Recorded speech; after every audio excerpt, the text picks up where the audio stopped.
Right, Jen is away for a couple of days, so I'm going to get some jobs done here in her absence. And the first one is fixing these steps behind me that go up to the paddock. And a lot of people will be saying, oh, I hope you're going to keep them original. Stone looks so nice. The reason they're made from stone is because when they were built, goodness knows how many hundreds of years ago, people just went down to the stream over there and pulled the stones out of them for free.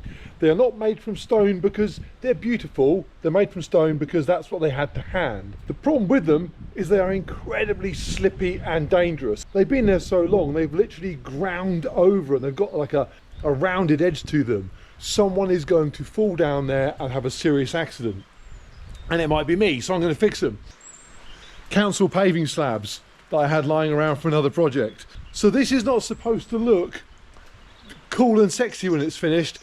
It is supposed to be practical and safe. These are the steps up to the paddock to feed the goats. There is plenty of beauty around this place. It doesn't need to exist here. These need to work. So, three-step process, I'm hoping. Step one, cut the slabs to size. Step two, set them in place on some concrete. Step three, grout around the edges. Let's see how we go.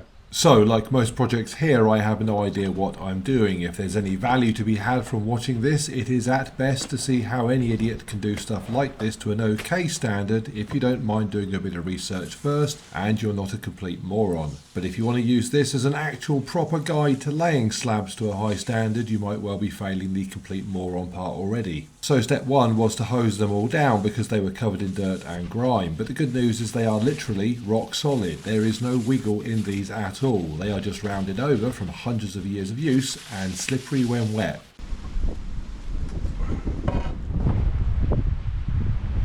So these new slabs are cheap as chips, about £10 each, and actually can be had for even less if you can be bothered to go on Facebook Marketplace and hunt some down.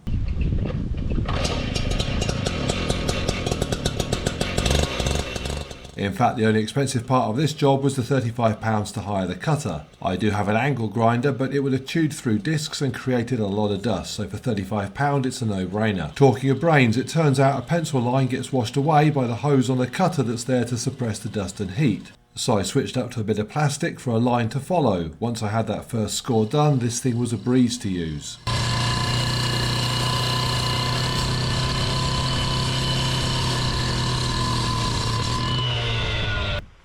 Well, that goes through there like a knife through butter, as they say. Okay, seems relatively straightforward. Got to cut it in half now and then see if it fits. Each slab is 900mm by 600 and each step is approximately 750 by 350. So chopping the length down to 750 and then halving them to 300 each should work out just right. Come on. Measure once, cut twice. Okay, clamp from a board down as a template, that's going to work better. And I got my little fire going because it is so cold today. So I was close, but not close enough. Nothing a bit of trimming wouldn't fix though. I upgraded my piece of plastic to a plank of wood and banged out the rest. And at this point some of you might be thinking, Mark, council slabs on beautiful old stone? Yes, council slabs. Why? Because they are flat and not slippy and will stay like that till long after I'm dead. As I said at the start of this, there are many things of beauty where we live, whether that's natural or man-made, and we're going to great lengths to keep them like that. But there's also a lot of things that's easy to mistake for something that's trying to be beautiful when actually it's just trying to do a job, and these steps are one of them. No one set out to make these look like they should be the highlight of an Instagram reel to impress an American sipping on a latte in a Chicago Starbucks searching hashtag pretty old English stuff. Because they were built before Lincoln was born. They are steps. If they had slabs like this back then, they'd have used these. In a way, grabbing what's easy to get and making it work is perfectly in keeping with how these were made. The real difference now is how quick and easy it's turning out to be.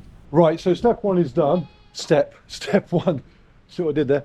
Now the problem is it would be good to get them set on some concrete, on some mortar.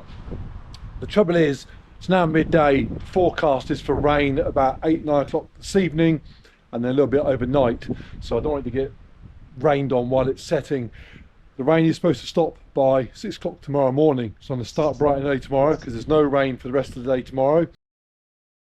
So it did rain last night, but now I've got 48 hours of no rain. So going to get the slabs set on a bed of mortar today and then work out when I'm able to grout around the edges. First thing I'm going to do is get the leaf blower and just blast out the water from the joints. There's not a lot. I don't even know if it's a problem, but I don't want little pools of water in the gaps in the existing stone that I want my cement mix to go down into and adhere to. So I'm going to blow it off and then stick them down.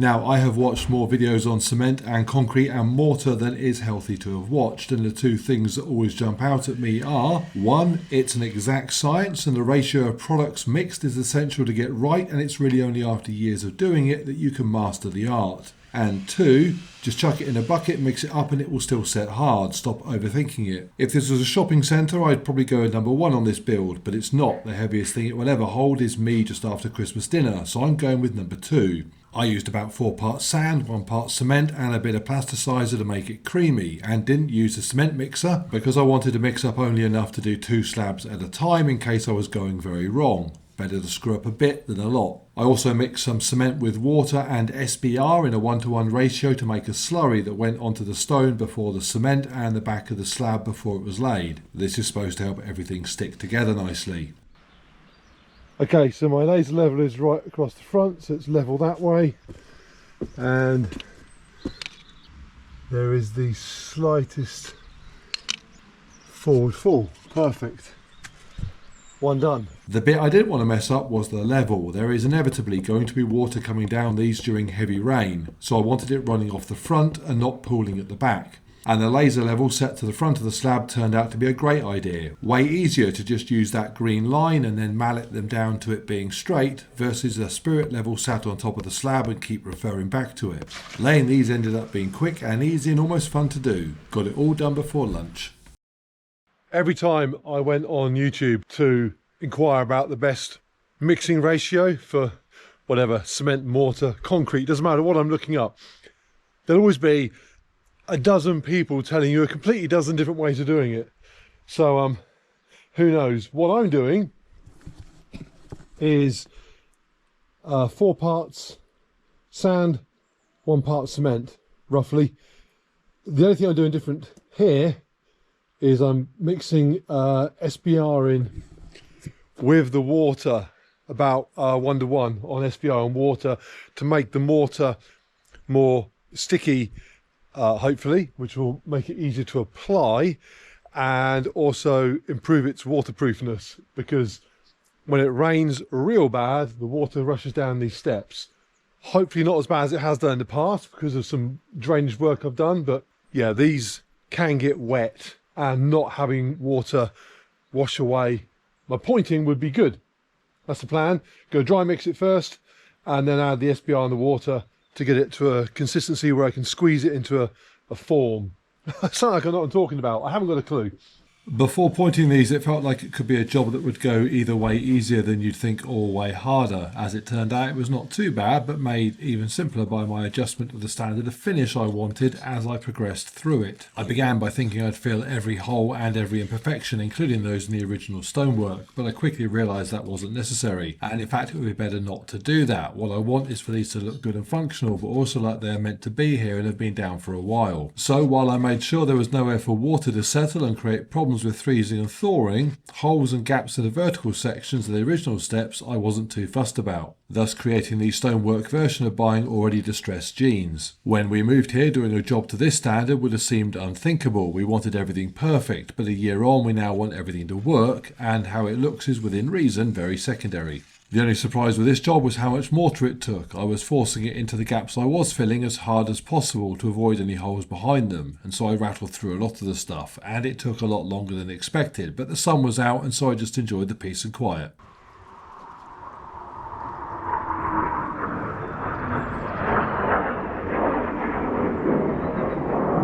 Probably no F-15s flying overhead when they last worked on these. Right, last day of the job, and just need to give it a stiff brush to take off any loose bits of the pointing. Job done. Finished. Almost. The area between the top step and the gate is being done separately, as it will be the first part of a gravel path that goes up into the paddock, allowing us to walk up there without creating a muddy trail. And the bottom is getting redone in the summer, as the large area to the right is getting a big concrete slab laid there for a larger oil tank to sit on. But it works as it should. It looks like it's been there years, and when it rained the next day the steps were still safe to use.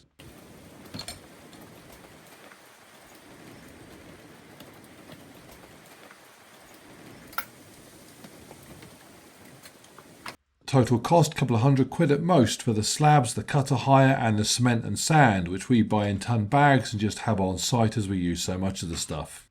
That'll do for me.